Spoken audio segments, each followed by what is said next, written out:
But we are also desirous to tidy this up so that it can be handed back.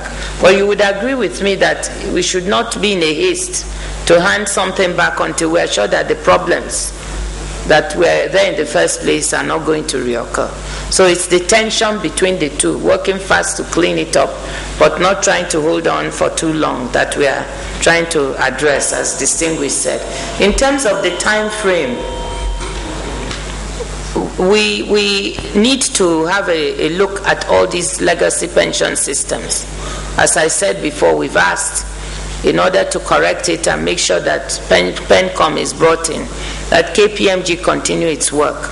And that will take several months for us to accomplish. But that should not disturb the payment of pensions. Payment of pensions to pensioners must go on. So I don't think there's an issue there. We'll continue the payments of pensions to pensioners whilst the study is also ongoing. And that is what has been happening. At no time was there any intention or halting of payments. So if there was, that must have come out of some kind of misunderstanding. Police pensioners are being paid on a monthly basis, and for each different system, payments of pensioners will continue. They're not paying us regularly. Why are you saying so?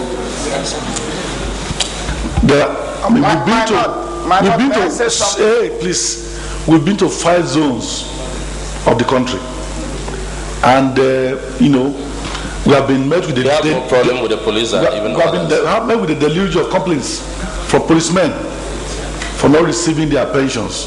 So I think that there are problems, which perhaps may not be known to you.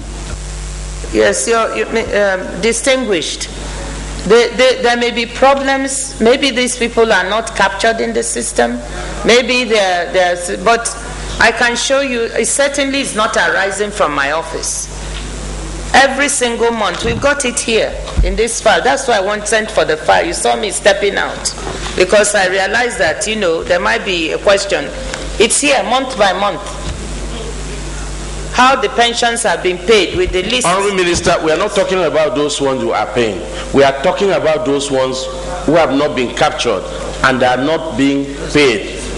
And when we went around the zones, we realized that we have more problems with the police pension and the number of complaints than even the civil service.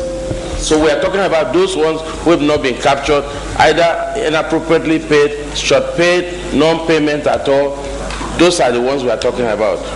Okay. Well, Distinguished Chairman, then there may be an issue if people, I know that pensioners fall out and fall in of the police pension roll each month, and from this system, yes, there may be an issue that of people who are either falling out or falling in of the rolls who were not captured. I'm not aware, but those we have on the roll are being regularly paid. That's all I want. I know the one we are worried about. We are worried about those ones who have not been captured and they are not being paid, and there are so many. Yeah, so Inshallah, do you have anything to tell the minister? Sorry, before you say, please remember that Ministry of Finance is not the administrator of police pensions. Minister, now you are the coordinator. You are the administrator today. No, sorry. By virtue of you are taking over the office. No, sorry, Mr. Distinguished Chairman. I want to make something very clear.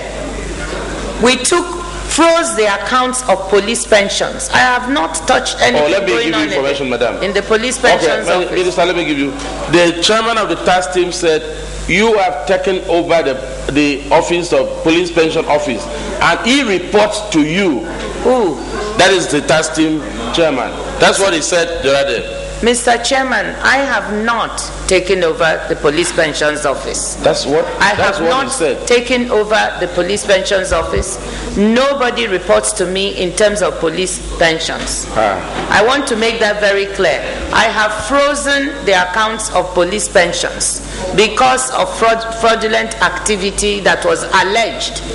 Whilst we are investigating that, and since on that account, we have made sure that every month the list of pensioners given the pensions are paid. I want to reiterate that. And what we are working on is on sanitizing the accounts. There is a police pension office that exists. It does not reside in the Ministry of Finance. There is a Minister of Police Affairs. Okay, Shola, I'm sure you want a minister to hear before we ask the chairman to confirm. Temsek, do you remember? Sir, we wanted to say something, sir. Thank you, Mr. Chairman, sir.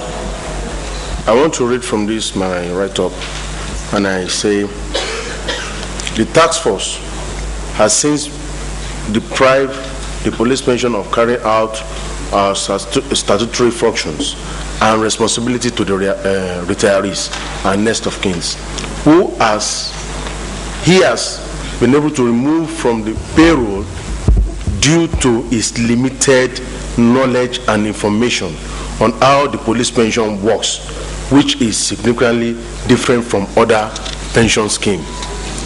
The task force has succeeded in killing many retirees by not letting them having their gratuity and pension, which they could have used in seeking medical help. In a bid to cover his tracks in police pension, the chairman task force made it impossible for the office to operate as a legal entity.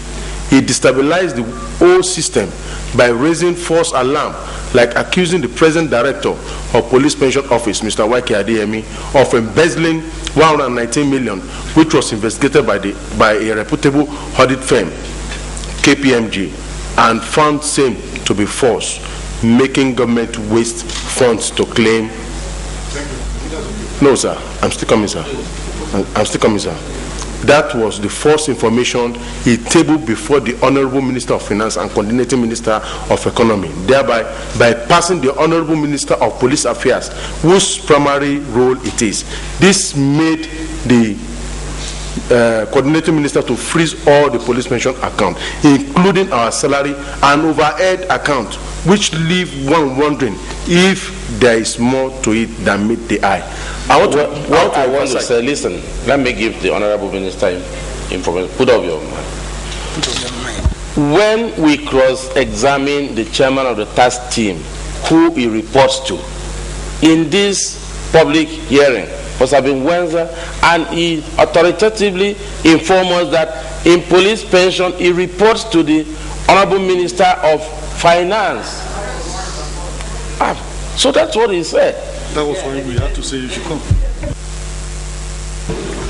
Mr. Chairman, distinguished, do I have leave to speak? Mr. Chairman, I would strongly urge that in this matter of police pensions, that you please let me give you a copy of the KPMG report. Thank you very much. So that you can read it. Please do not act on sentiment.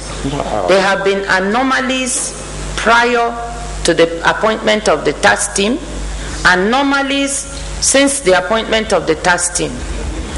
So I think you need to it was because of that confusion that I requested an independent third party to take a look.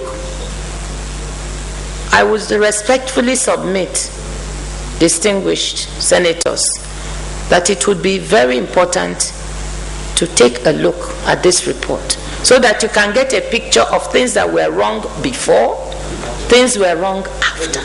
Thank you very much. Thank you very much. At this point, no.